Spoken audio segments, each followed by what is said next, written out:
Da miña novela Doutor Deus, o capítulo 10 en Chegando a Tampico. A primeira cousa que viu León Trotsky ao arribar a Tampico foi o corpo dunha muller que saudaba coa man. As gaivotas rasuraban o ceo e o cheiro a salitre e mareas mesturábase coa recenda froita dun pequeno mercado portuario. Por un instante, o vello creu retroceder 300 anos no tempo. Os barcos subindo e baixando coas ondas lenes, a codia de argazos como melenas despeitándose na escada que cae ao mar, e os homes rexos e morenos, recubertos dunha película de suor doce, facendo nós e carretando bultos. Como acontece coa maioría dos enclaves coloniais, os portos son a última cousa en perder o cualificativo. A pirámide da interacción amósase nos pura nos peiraos americanos. Aí están os negros de brea, de dentes brancos e pelo crecho, e máis alá, un chanzo máis arriba, os mestizos de camisa branca e mirada analítica, precomercial.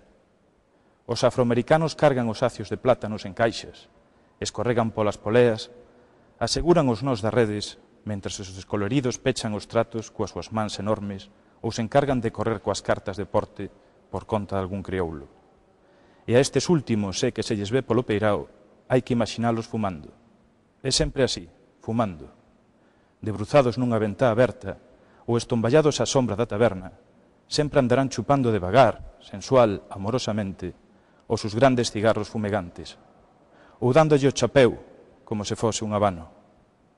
Os indios van por libre, levan na ollada, mesmo na enruga da sobrecella, o lampexo imperial dos antergos, Moctezuma, Guatemoc, o sopro inxenuo dos que calan. Cara aos seus cubertos achéganse os turistas brancos queimados torrados para levar un souvenir con mensaxe. Non o há a entender, pero tanto lles ten. A eles e os tataranetos dos aztecas, que saben que a un deus non se lle pode envolver en papel de periódico.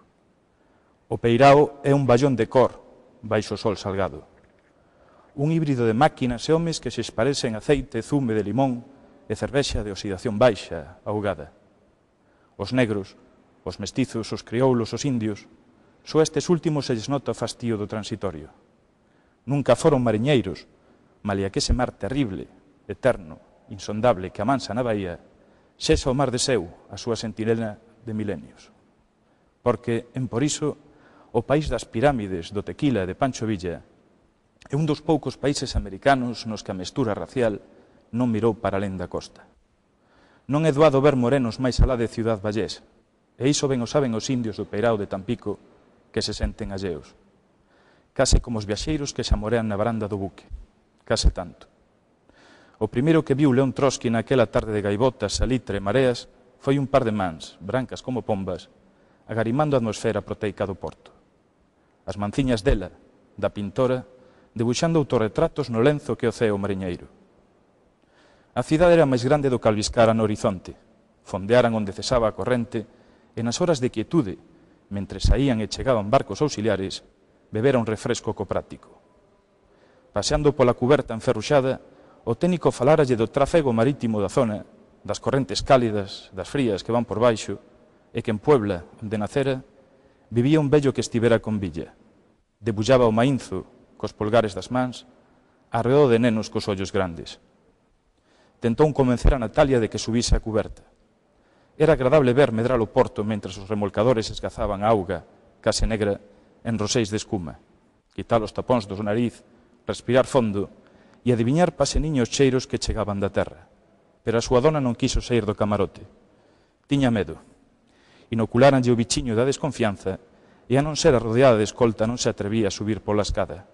Así que a deixou abaixo, metendo os aparellos nas maletas, mentres el acomodaba a costa retina.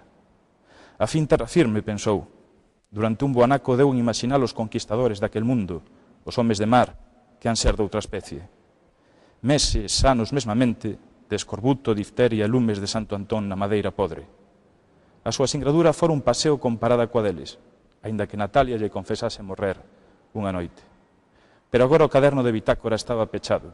Xa chegaban, xa estaban en Tampico. Tería que tranquilizar a Natalia, animala, prometerlle o que non podía prometer, e xa estarían nunha nova casa. Sendo estranxeiros, claro, pero iso esquécese, ás veces. Como a pintora, que igual que os indios, anda a saudar coa man nun territorio que non é o dela. Porque todos somos estranxeiros algunha vez nalgún sitio.